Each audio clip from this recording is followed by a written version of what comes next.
ESPN 960 from 1 o'clock until 2 o'clock Mountain Standard Time. And for those of you in the podcast world, hey, thanks for tuning in as well. You can always tune in, follow the conversation, go to Twitter, social media, use the hashtag UVU Coaches Show, and follow along for all the latest scoops, insights, analysis, and links to interviews and anything that you missed from the show. Hope you had a good weekend. I know the Wolverines sure did. Absolutely. Both the men's and the women's basketball squads were victorious over the weekend. Dan Nielsen's women's program won their 6th and 7th games in a row as the Wolverines marched into New Mexico Thursday night and took down the Aggies in Las Cruces, snapping a 23 home game WAC win streak. Yes, that was a mouthful because it was a huge accomplishment for them. Again, they snapped a 23-game home game win streak. For the final score, 58-54 Thursday night, Josie Williams scored 7 of her team-high 13 points in the fourth quarter. Jordan Holland and friend of the program, Maria Carvalho, scored 11. Holland also snagged 10 boards. Neha Sohail, who will actually join us on the show later on, she added 9 of her own, and Eve Braslis added 10. This W for the Wolverines was the first loss at home in conference play for the 5-time regular season champion Aggies since the 2015-2016 season. Yeah, that's big time. I would say that would absolutely be big time. A majority of UVU's roster wasn't even on the team yet at that time. They were still in high school when the Aggies last lost a conference home game. Again, the 2015-2016 season being the last time that the Aggies lost a home game until Thursday night when UVU broke that streak. So, again, congratulations are in much order for Coach Nielsen and his staff. And, again, based off of last week's interview with head coach Dan Nielsen, the former Texan, the Texan native, was very excited for this road trip to head back home to his homeland of Texas to get some good food. But, man, good food becomes great food. Good food becomes great food. I'm already thinking about fruit even, in food as we talk about this. But good food becomes great food with a victory like Thursday's. Then the Wolverines continued to parlay their good luck and their hot hands and defense into Edinburgh, Texas, and took down the Vaqueros Saturday night 76-67, improving their conference record to 5-0.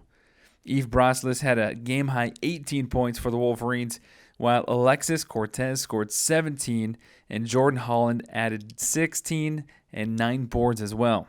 Neha Sohail tacked on 13 points, and Maria Carvalho dished out 10 of UVU's 25 dimes. Holland's 16 points leave her 22 points shy of 1,000 for her career. So congratulations again, Jordan Holland, continuing to make history for UVU, just 22 points shy of 1,000 for her career. So with 2 home games this week, 2 crucial games against Cal State University Bakersfield and Grand Canyon this weekend, Thursday and Saturday respectively, most likely you will see Jordan Holland's name etched into that 1,000 point club for Utah Valley. But some great stuff, again, coming out of Coach Nielsen and his staff.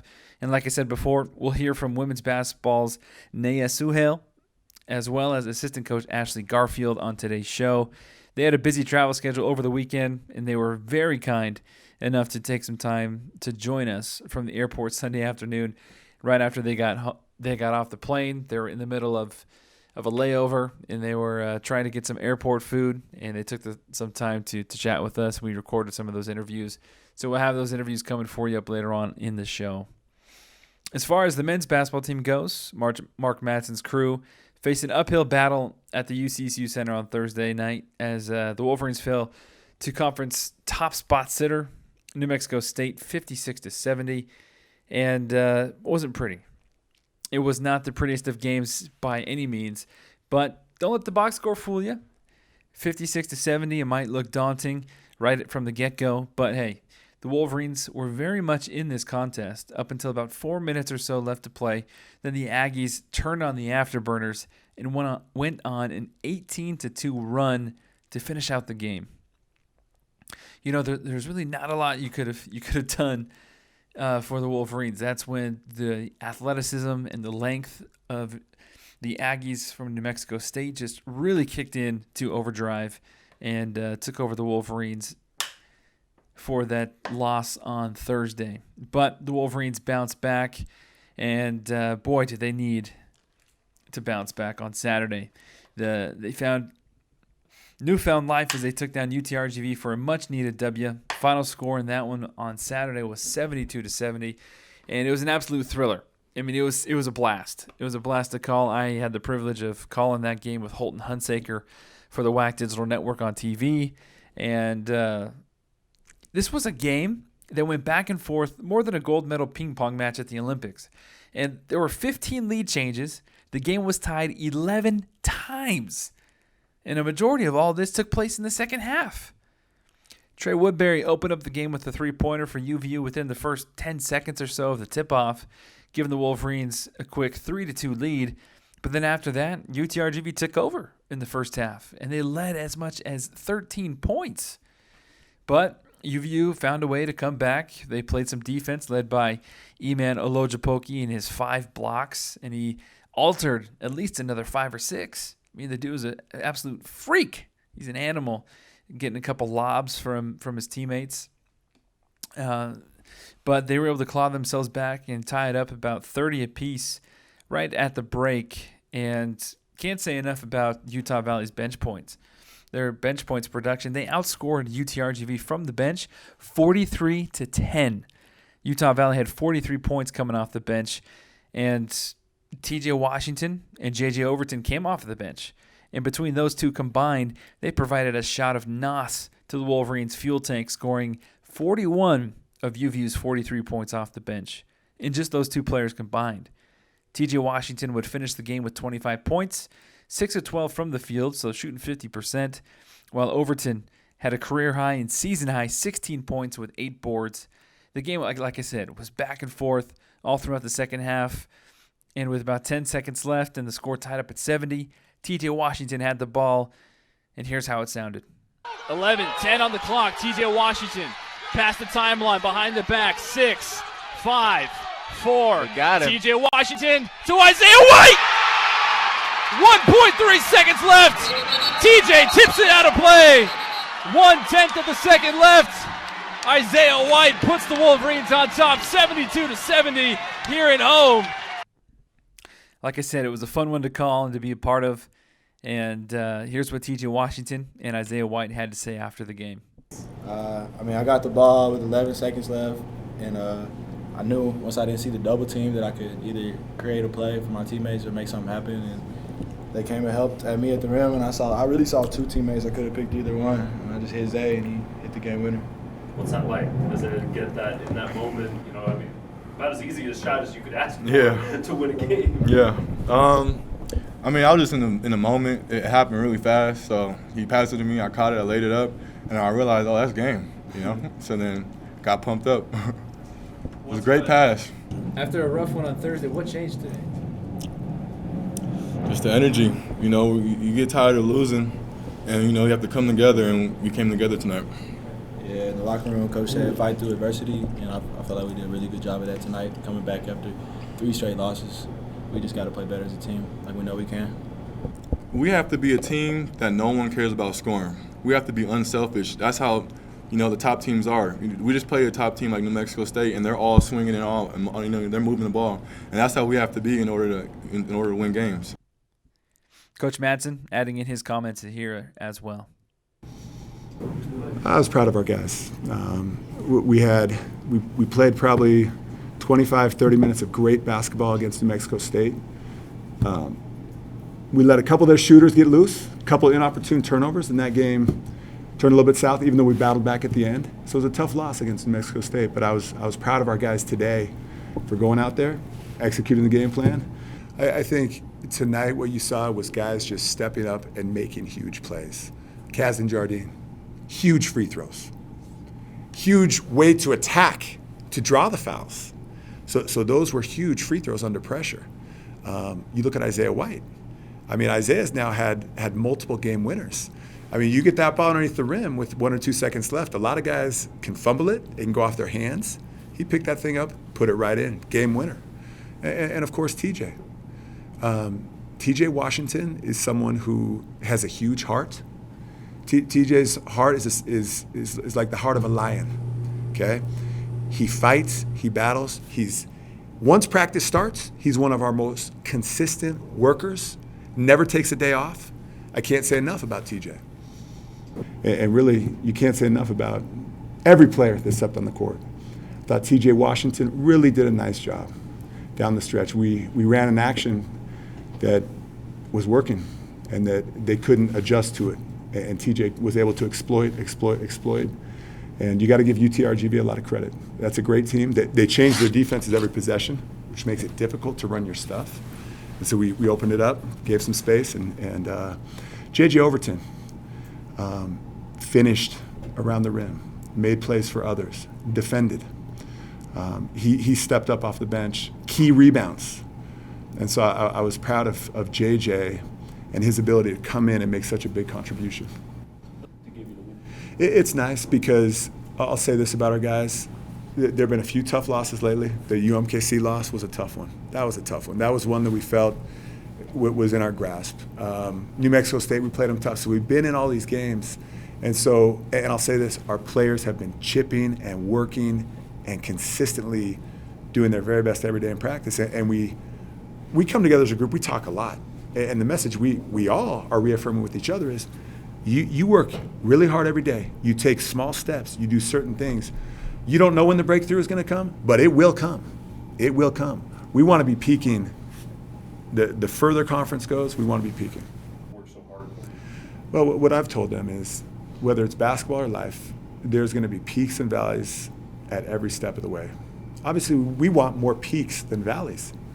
But I'll never forget Kevin McHale coming into the Timberwolves locker room and saying, hey guys, I've never seen a team go 82-0. You know, we have huge aspirations here. And I've stated the goals of this program. We know where we want to go. And so we want to ascend every peak, but along the way, there will be valleys. And no matter what happens, stay positive, stay together, and keep moving forward. So like you heard from Coach Madsen, from TJ Washington, and Isaiah White, lots of positives to take away from this team. Victory on Saturday, individually and as a whole. But again, clutch victory at home for Utah Valley on Saturday. And now they set their sights on the runners of Cal State University Bakersfield and Grand Canyon on the road this week, Thursday in California, and then Saturday in Phoenix, Arizona, taking on the Lopes. But we've got another great show ahead of you. Like I said, Neha Sohail and assistant coach Ashley Garfield will join us from the UVU women's basketball team. But up next, Kyle McDonald from the WACHoopsDigest.com. This is the UVU Coaches Show, presented by the UVU Alumni Association here on ESPN 960. UVU Alumni has gone digital. Download the new UVU Alumni app. It allows you to carry a digital version of your alumni membership card with you at all times. Get discounts at local and national retailers. See what perks your UVU Alumni membership has to offer, and stay current with upcoming alumni events. You can even find former classmates using the app. Download it today.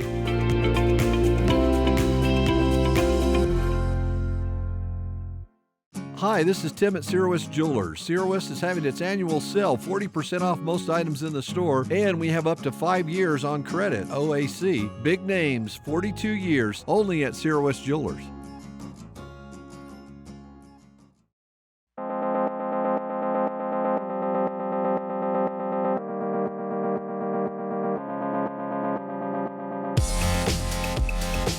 All right, folks, again, a big weekend for both Utah Valley men's and women's program. The women's program continuing their hot streak in conference, unbeaten so far. And we will hear from one of their assistant coaches, Ashley Garfield, right after this. But first, to break down all things Western Athletic Conference men's hoops, we're going to dive into the world of Kyle McDonald from WACHoopsDigest.com. Kyle, it's been a couple weeks, brother. How are you? I am good. That's a great introduction. I like that. I could get used to that. So, no, it's been good. It's been good and a lot of good basketball. So I'm excited to talk about it tonight. On the show.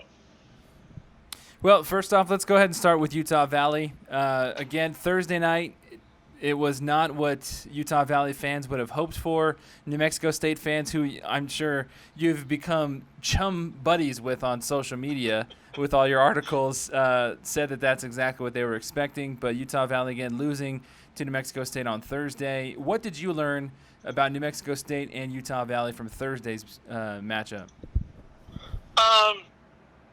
I think we learned that Utah Valley can play with people.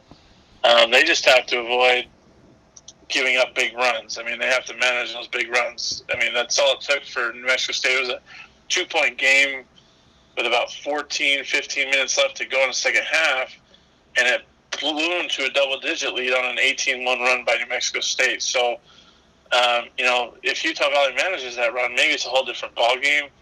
On the other side, with Terrell Brown getting hot from Mexico State, he's hit 3 or 4 3-pointers in every WAC game this season. He's overcoming a groin injury. When he's hot, it adds with Trevelyan Queen, Johnny McCants. I mean, New Mexico State just has all that going for them. And they're just that good, that deep. So it's hard to beat those guys. As we all know, they haven't lost a WAC game in almost 2 years. But I think for Utah Valley, they showed that they can play with the big boys. They just have to manage runs and continue to hit shots and play with energy. And when they played with energy, they were lights out. And when that energy kind of was taken out of the building by New Mexico State, you saw what happened with that big run in the second half. And but I think there's potential there. They just have to build on that and see that when they play at that high level and play with energy, they can play with anybody. And what do you think that key factor is when you say energy? What do you think that key energetic factor is for Utah Valley? Ooh, we've talked about this a little bit, where we see what Emmanuel Olojupoke can do, not just with blocking shots, but with some of those alley-oop dunks where he comes from and how high he gets on those. I mean, that dude is like the Energizer Bunny on steroids a little bit. Isaiah White, when he gets going, I mean, and we saw against UTRGV on Saturday, when Jamison Overton got going and brought energy off the bench, as well as TJ Washington. I think it's a leadership thing. Somebody has to step up, and whether it's making a play or whether it's getting in guys' faces and saying, "Let's go, let's get this done." And it was talked about post game UTRGV. They trust each other to make shots and so forth. Well, somebody step up, be that leader, be that vocal leader, and say, "Let's go," and get it done. And I think that's a big key for them going forward for the remainder of this WAC season. Perfect transition going into Saturday's matchup against the Vaqueros of UTRGV. Utah Valley victorious in that one, 72-70. It was the thriller, cliche word, but it was that word in every sense. Isaiah White getting the game-winning bucket off of a TJ Washington penetration and assist at the baseline. Isaiah White with the layup to go with 1.3 seconds left, and then UTRGV couldn't get the ball in court to get up a good shot enough to win. But yeah, I mean, Jamison Overton, he really stood out for me in that game. You take a look at his stats. He finished off with 16 points. That's his career high and season high. And he was a huge energetic spark plug. And then, of course, Eman Olojupoke with another 5 blocks, 7 points. And he was just a freak, 6 rebounds. He was doing it all. But you can definitely tell when he is on the court and when if Jamison Overton can play like he did on Saturday going forward, I think that's exactly what Coach Mattson and what everybody else thought he was going to be doing. Well, I sat next to Jared Lloyd of the Daily Herald right there in Provo. I sat next to him on Saturday night, and I told him, I was like, why don't they do more to get Jamison Overton involved? Because the kid is athletic. He's a slasher. He knows how to get to the rim, and when he's at the rim, he knows how to finish. He's not, the pure three-point shooter of other guys on the team, but he makes plays, and he's able to beat people. He knows how to move. I think his basketball IQ is very high in regard to that, and I think they need to do more to let him get into the rhythm of the game. But, you talk about him, Emmanuel Olojupoki, those two guys could be the ringleaders to get this team going. They're the energy guys that can hold the guys together for Utah Valley. And then, we didn't even mention TJ Washington's name, who had 25 points off the bench. And let's put it this way. Earlier this season, on that last play of the game where he goes, he beats the defense and gets into the lane, he's been prone to try and, take that shot over 2 or 3 defenders. It's not been very often you've seen him dish off to an open, teammate in that situation. But Saturday night, he turned a corner there by making that extra pass to Isaiah White to win the game. And it was a little different role for him coming off the bench where he's been a starter the majority of the season. And maybe Mark Madsen has something cooking with TJ Washington and Jamison Overton coming off the bench, bringing that added energy, maybe that added pace that, they need to play with. I just think maybe Jamison Overton needs to have more opportunities on offense where you get him the ball like they did at the free throw line, and let him kind of go to work, whether it's a spin move or just getting downhill to the rim, because I think that guy is going to be a playmaker and should be, relied on a little bit more, as Utah Valley continues on in this season, this first year under Mark Madsen. Well, again, the Wolverines this week finished off 1-1 at home, got a much-needed Division I victory at home against UTRGV, and now they will prepare to go on the road, taking on the Bakersfield Runners and then Grand Canyon on the Lopes on Saturday. So two significant road games for the Wolverines coming up this week, and we'll see what they can do. But Kyle, what's been going down with the WAC? Let's fill everybody in with the WAC and where everybody is at this point. Well, obviously New Mexico State still the lone undefeated team, with wins at Utah Valley and at Seattle. And the win at Seattle is pretty impressive, and the reason why is because there's maybe the WAC Player of the Year and Trevelyan Queen was banged up from Thursday night at Utah Valley, so he only played about 12 to 14 minutes, but still was in double digits and had a huge impact for the Aggies. But the Aggies didn't have to rely solely on him to get the win up in Seattle.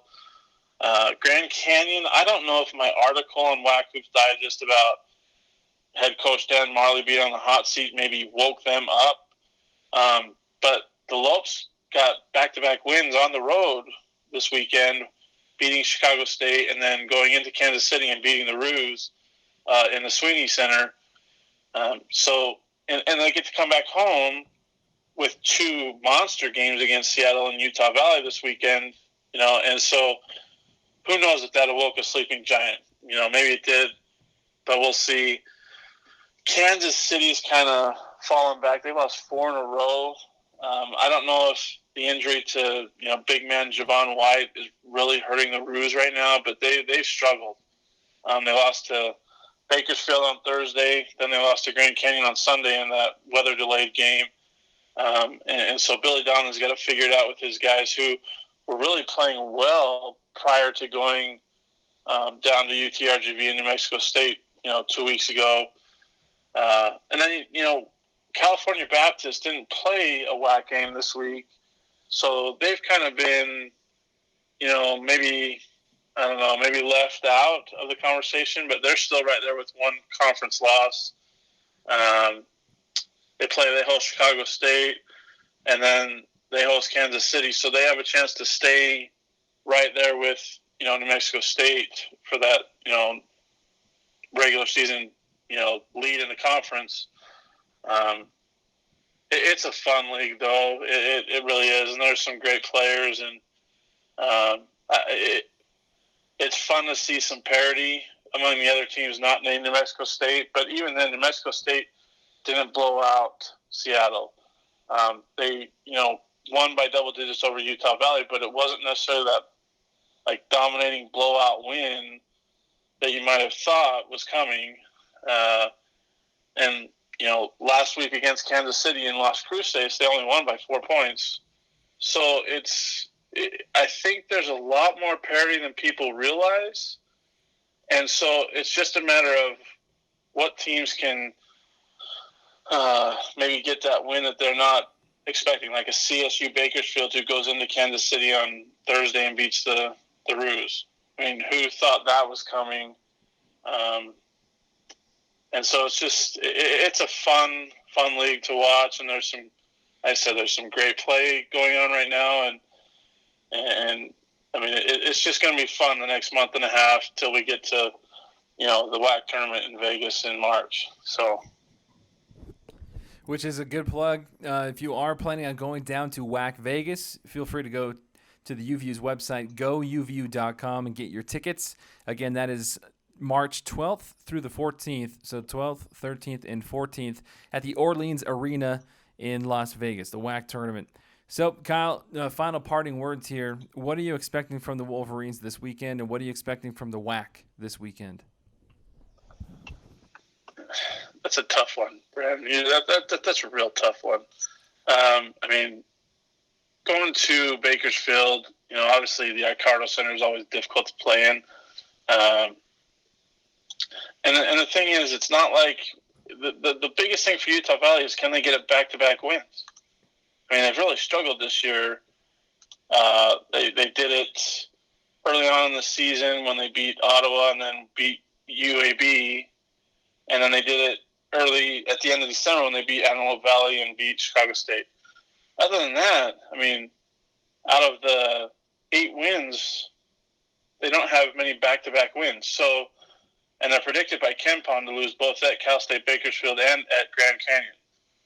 So the thing that needs to change is they need to get off to a fast start. I think that's like a recording that you hear from you and I talking about it, that they have to get off to a fast start. Somehow they have to get off to a fast start against Bakersfield on Thursday and then Grand Canyon on Saturday, because you know that GCU Arena on Saturday night is going to be crazy with the GCU Havocs, and because their students back, usually Utah Valley plays Grand Canyon early on when the students aren't necessarily there in Phoenix. But they're going to have to get off to a quick start, manage runs, and I think that, and this is, maybe me repeating myself a little bit, Mark Madsen has to let his guys go, run the floor, play with pace, and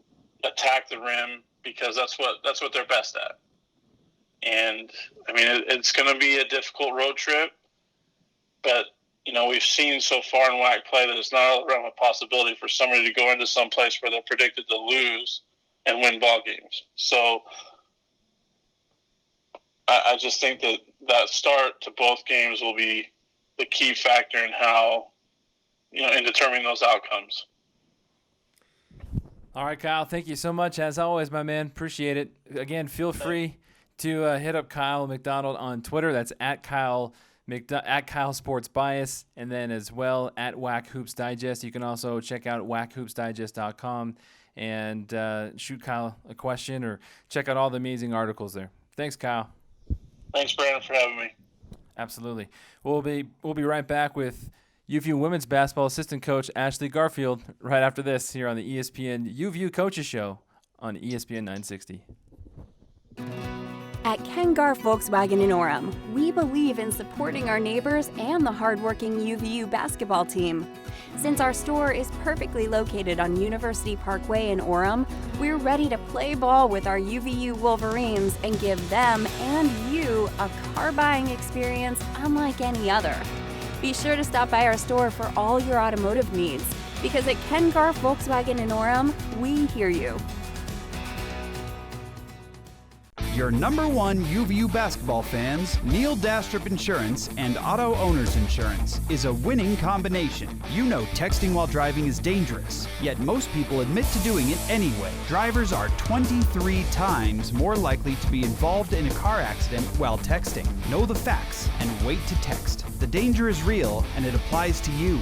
Auto Owners Insurance, the no problem people. Neil Dastrup Insurance is a proud partner of the UVU men's basketball team.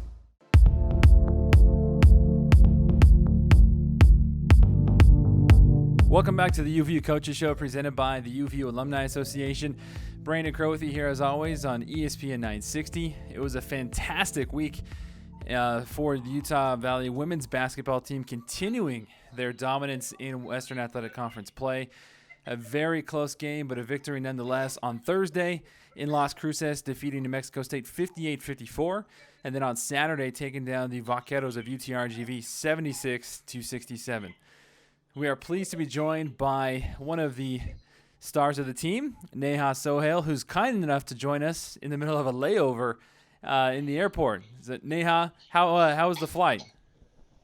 It's been good. We've just been traveling a lot, and I just had some time, so I thought it'd be a good time to talk to you. Well, we are definitely grateful. I know being in the airport can be a little bit boring for some or whatever, so thank you for taking the time to call us. You Of course, go ahead. You're originally from Texas, right? El Paso? Yes, I am. So about 45 minutes from NMSU. So it was kind of a homecoming for me, but yep. So did you have a lot of fans in the crowd? My first year, so my freshman year, I had most of my high school teammates and a lot of high school students, my high school coaches. But since it's been 2 years since I've graduated, I had my family, some coaches, and family friends here this time. So it wasn't as big of a crowd, but it was still decent. Now, you come from a pretty athletic family, right? Is your brother plays for Lamar? Yeah, so my older brother, he played at Austin College for a year, and then I committed to UVU, so I've been playing here for going on 3 years. And then my middle brother, the guy who's 2 years younger than me, he plays at Lamar, and he's a freshman this year. So, yeah. So I love basketball. So where did your love of basketball come from then? Honestly, both my brothers, the older one and my younger one, both loved playing basketball, and I was always at their games, but I was never really interested in it until 7th grade, when all of my friends were like, okay, well, it's time for us to try out for the team and just be on this middle school team. So I was like, okay, I just kind of signed along, and I was like, all right, I'll just do it. And they just ended up choosing me because I was so tall, but I was awful. It was really bad. I was uncoordinated. Of course, being so tall at such a young age, you don't really know how to use your body or anything. But yeah, it wasn't until my freshman year where I started really figuring out how to play and just using my length, really. So yeah, by my sophomore summer, I had my first the September of your sophomore year, that's when I had my first Division I offer. So yeah. Where were you being recruited to? Yeah, so I had 13 Division I offers. I can't even remember. Most of them were on the East Coast. I think I narrowed it down to Monmouth, Boston U, and Northern Colorado, but I dropped one of those officials to come see UVU because I guess the timing didn't work out with one of the other schools. And I just fell in love with the campus and the facilities, and just the people were amazing. But Utah's a beautiful state in general. So yeah, I just fell in love with that, and I just dropped it, and I committed a day or two after. So yeah. Had you ever been to Utah before? I had never been to Utah before, no. But when we landed, the mountains were beautiful. It was kind of cold, but nothing like how I know it to be now. But yeah, it was just really nice. I felt at home.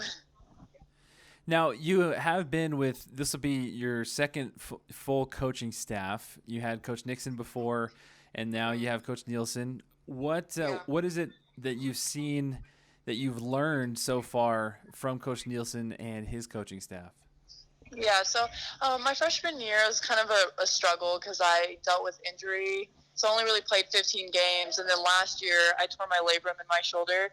So I felt like a freshman all over again, having a whole new coaching staff and just like getting a new start. It was kind of a blessing, honestly, in disguise.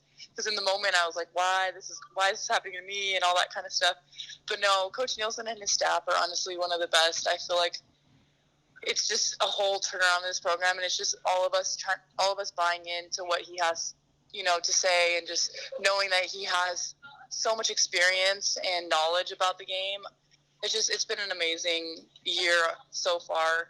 We started off rough, but I think like it takes time, to build a new team with a whole new program and a system that you don't know, with girls that have never done things that he's trying for us to do, so it's been amazing having him as a coach. His coaching staff's amazing, and yeah, it's just a really big blessing to have him, come to our program. So now he always talks about him and his coaching staff love watching The Office. Do you, as players and teammates, share his love for The Office?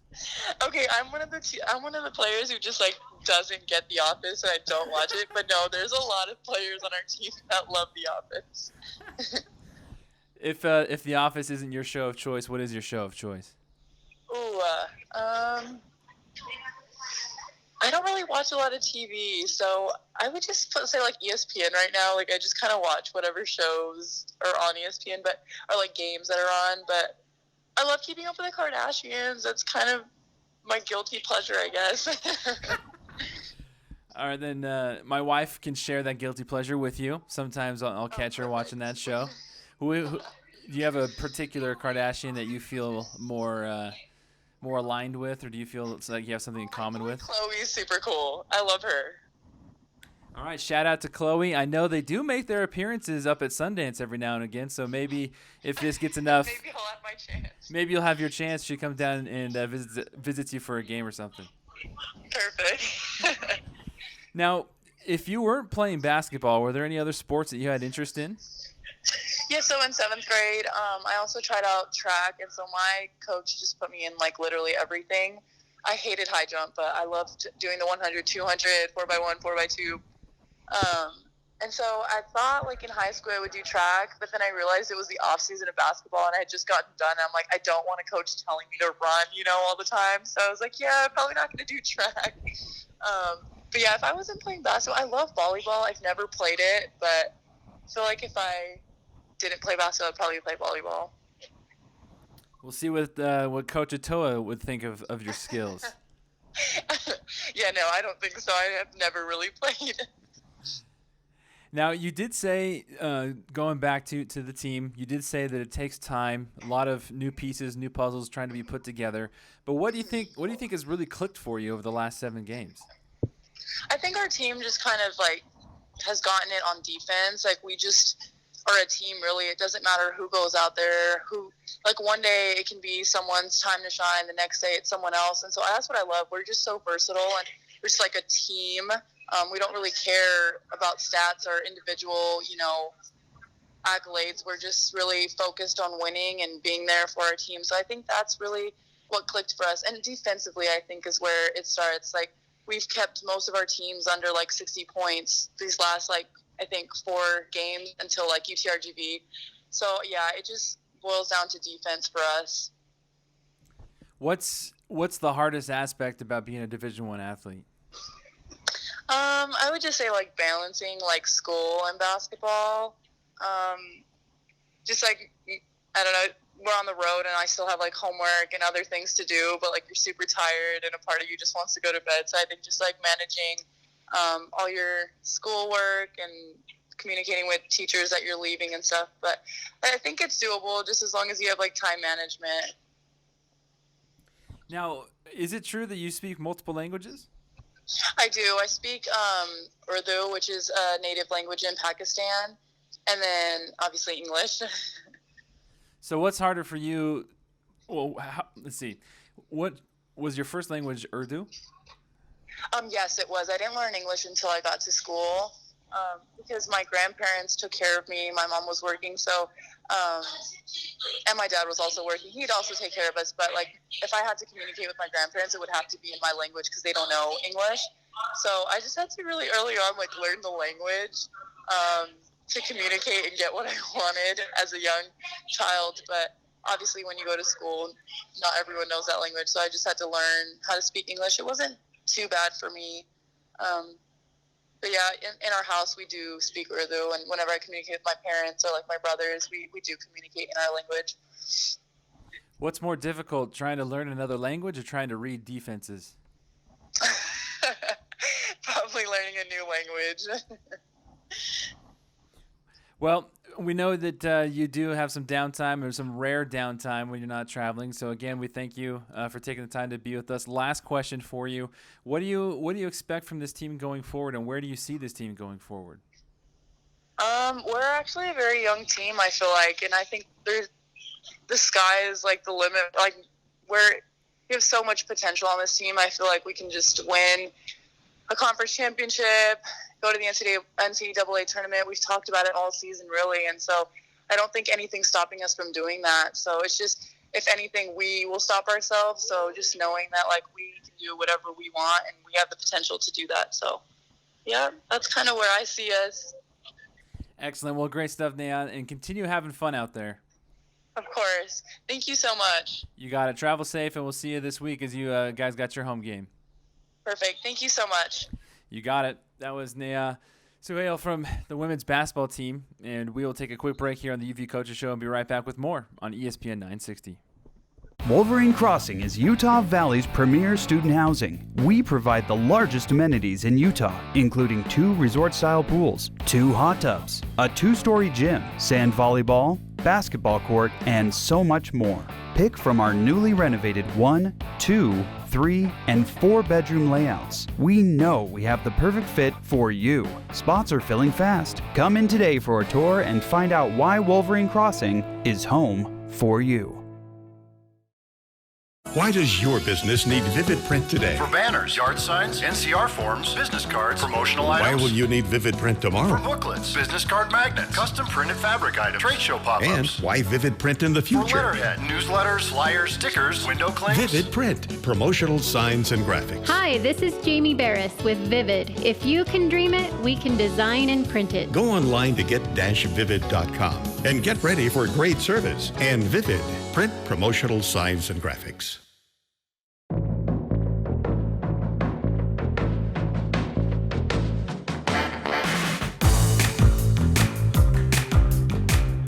It was a fantastic weekend for a whole week, rather, for the women's basketball team. And we spoke with Neha Sohail from the team, and now it's our privilege to hear from one of the assistants, and Ashley Garfield. And again, these ladies are taking time out of their rest in their layover in the airport before heading back home. This is Sunday afternoon. Ashley, where are you right now? Hey, Brandon, how's it going? We're in Dallas, Fort Worth right now. Just like you said, on our layover, we came from McAllen and just trying to get back to Salt Lake. So for those who might not be familiar with the geography of Texas, a.k.a. me, so where have you guys gone and traveled, and where are you going to? Yeah, so it's been a full weekend. We left on Wednesday and flew to, first we had a layover in Phoenix, Arizona. Then from there we flew to El Paso. And then we had to drive from El Paso to Las Cruces, New Mexico. Then drove back to El Paso, flew from there to Dallas, and then from Dallas to McAllen. So we've definitely put on some miles. Does that ever get old? It makes it a lot easier when you're winning. Let's put it that way. Travel is never easy, but to come away with 2 wins makes it a little bit easier. Very well said. How's the airport food? Not too bad. It looks like we're gonna order maybe some burgers, and I know a couple of the girls like to hit up McDonald's, so really healthy, Hey, when you burn as many calories as you do playing basketball, I feel like you can afford a Big Mac every now and again. You gotta treat yourself.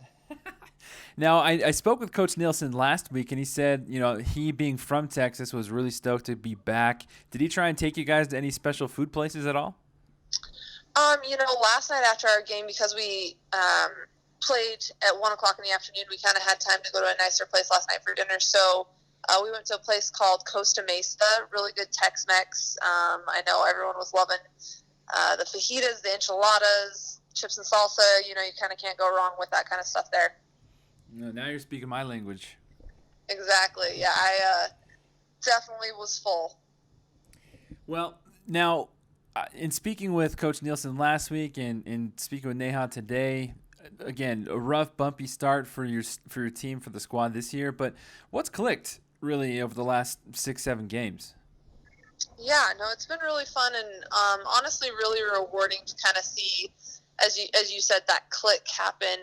Obviously, the first part was pretty rough, but I feel like we've talked about it as a staff. We learned something different from each of those games.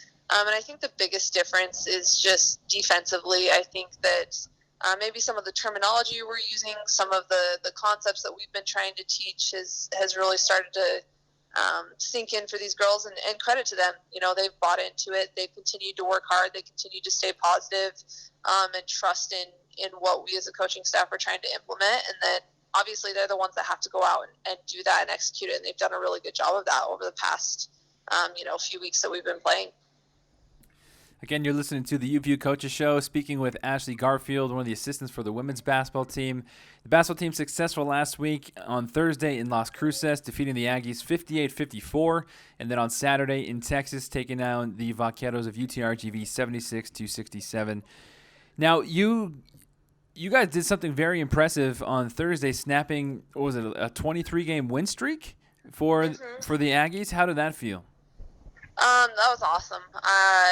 With us being coaches as far as new this year, and this is kind of our first time around the conference, I don't know if we fully comprehend just how big of a deal that was, especially for our girls, but we were so happy for them, especially, our seniors in Jordan Holland, Alexis Cortez, and Kiana De Los Santos, just because that's kind of been the team to beat for the last 5 years, and they're a great team again this year. And so to be able to go in there and play with confidence and come away with a win, obviously they're doing something right if they'd won 23 straight home games in conference play. So we don't take that for granted. You mentioned a couple of those senior leaders and a couple of the upperclassmen doing work, and we also spoke with Maria Carvalho last week, and Eve Braslis again with 18.6 rebounds, 4 assists. And as well as everybody that the successful team, the most successful teams, it takes every single person contributing. And how important has it been for this team to have really no clue who's going to be the superstar of that game each night, but then to have come away and have these different players putting up these numbers? No question. Yeah, I feel like that's one of our greatest weapons as a team is just we have the ability to be really balanced, and we don't have to rely on one player night in and night out to put up big numbers because we have a lot of different players that can contribute in different ways. For example, yesterday we had to go with a little bit of a smaller lineup because UTRGV's center is, she's really athletic, really quick, and we knew that Josie could score inside on her, but on the defensive end, Jordan Holland was doing just such a great job defensively against her, and we made that adjustment. And it's like you said, we've had different players step up offensively on different nights, and I think that that's one of our greatest strengths, and the beauty of this team is that they're starting to play together as a team, and you see that. Going forward, we asked Sohail this in the last segment, but going forward, where do you see this team going, not just this week, but throughout the remainder of this conference season? Where do you want this team to be? Obviously, I think the biggest thing for us is just continual improvement. That's what we preached all through the preseason, even through those rough patches is, we kind of had that vision of we need to be ready to go and be playing our best basketball by conference play. And so now that we're in that, I think this is going to sound very coach speak, but genuinely taking it one game at a time. We saw yesterday that anybody in this league can beat anybody in Chicago State beating Bakersfield. And so there's no point for us to continue looking ahead beyond that. So I would say biggest thing is just continual improvement within ourselves as a team. And if we do that, then I think we could surprise ourselves where we might end up at the end of this season. What have you learned so far about yourself as a coach? Oh man, I feel like this year has probably been one of the biggest growing and stretching years for myself as a coach, and a lot of that is credit to Dan and but I think just we've been put in different situations than I've ever been in before, and had to learn patience, had to learn how to approach things in a different way, had to learn how to find what ways our players respond best to coaching. Obviously, over at BYU, I got comfortable and got to know those girls and had those relationships. And so just being able to build those relationships here now with these girls and see how we can best help them has been huge for me. And just grateful for them having patience with us and kind of figuring it out along the way with them. How beneficial has it been for you in this role, this new role for you, and having people on the coaching staff that and some that you've actually played with? It's huge. I think that from the moment we were hired, it just made it so easy to get to work. We didn't have to worry about getting to know each other. We didn't have to worry about finding common terminology. We're not afraid to be able to, speak our minds and have conversations that maybe we might disagree with something, but still, after that conversation is over, we leave and we're great friends, and I think just the respect that I have for each one of them is so huge, and you feel that respect reciprocated from everybody. Now, again, you have 2 games this week. You guys are going to take or are you guys getting tomorrow off? Is Coach giving you tomorrow off? No, the school has it off. No, we're not going to take tomorrow completely off. I think with traveling all day today, we need to get out and kind of stretch the legs a little bit and get ourselves reacclimated. And so we are going to have a little bit later practice. I don't think we're practicing until noon tomorrow, so hopefully let them sleep in a little bit, and then we'll get back to work. Again, you guys are finishing up a couple games on the road, coming back home to the UCCU Center, where it looks like lately the team has definitely become more comfortable playing at home. Would you say so? I would say so, yeah. I think that was really huge for us to be able to kind of get our feet underneath us with some of those wins in December and then into the start of conference. I think that helps, obviously, our girls gain some confidence and, like you said, some comfort level where now coming out on the road this weekend, we had that understanding and that knowledge of, we can win these games and we just need to take our game with us. So, what are you expecting from Bakersfield and Grand Canyon this week? Both of them are good teams. Both of them are well coached. Obviously, Bakersfield, up until yesterday, had been undefeated in conference as well. But I would expect, after a tough loss to Chicago State, they're going to be refocused and even more so hungry for a win. And so we're going to have to be at the top of our game on Thursday, especially with that being a Kids Day game kind of earlier in the day. Really got to be ready to go. And then Grand Canyon, they've been playing everybody tough this year, and they're a team that you definitely cannot take lightly. They've had a couple really close losses and some good wins as well. So we're going to have to be prepared for 2 good games this weekend.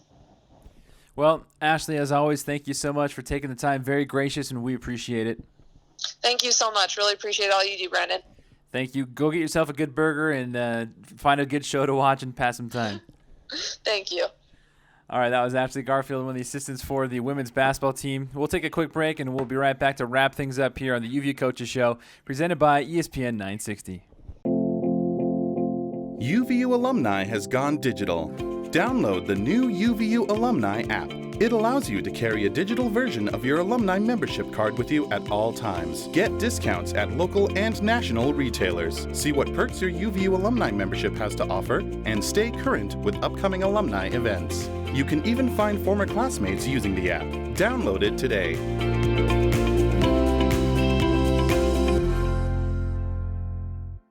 Hi, this is Tim at Sirowis Jewelers. Sirowis is having its annual sale, 40% off most items in the store, and we have up to 5 years on credit, OAC. Big names, 42 years, only at Sirowis Jewelers.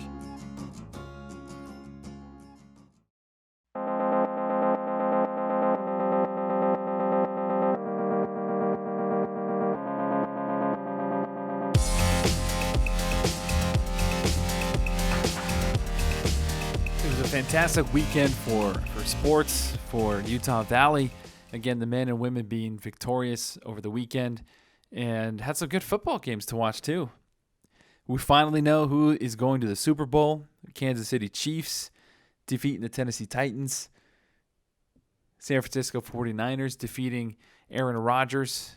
Didn't have enough discount double checks to help him and his squad take down that feisty San Francisco defense. And it'll be fun. It'll be fun for us to watch, and fun for all those fans of both squads. Again, we're going to try and reach out to our buddy Matt Gay, who used to play soccer for Utah Valley on the men's team, and now he is the kicker for the Tampa Bay Buccaneers. We'll try and reach out to him and get a little Super Bowl preview for you next week on the UVU Coaches Show. But again, thank you for tuning in, and thank you for helping make this show possible. Just to wrap up everything here for you. Again, if you're joining us late, Utah Valley women's basketball won their 6th and 7th straight games over the weekend, defeating and snapping the 23 home game conference win streak for the New Mexico State Aggies on Thursday, and then taking down the Vaqueros of UTRGV on Saturday. So the women's team will come back here to Utah, and they will face the runners of Cal State University Bakersfield on Thursday at the UCCU Center, and then Saturday taking on the Lopes of Grand Canyon at home as well. Meanwhile, on the opposite side, the men in green for Coach Madsen will hit the road and travel down to California and take on the runners in Bakersfield on Thursday. You can hear Jim McCullough, the legendary Jimmy Mack, right here on ESPN 960 with the call for you on Thursday, and then going down into the desert to take on the Lopes amidst the havocs of Grand Canyon on Saturday. That game you can hear again on ESPN 960 as well. That game will be 6 p.m. Mountain Standard Time, and then the game on Thursday will be 8 p.m. Mountain Standard Time. But for all of our hardworking staff and crew behind the scenes, for our producers in studio, Dave Glauser and company, for Jason Erickson, Jared Sumption, Clint Berge, I'm Brandon Crow, again saying thank you to Ashley Garfield, for Neha Sohail, for Kyle McDonald for joining the show. We are going to take a break. We will see you next Monday right back here on the ESPN 960 UVU Coaches Show, presented by the UVU Alumni Association. Have a great week, everybody. Again, take some time. Be kind to everybody out there. Happy Martin Luther King Jr. Day, and we'll see you next week.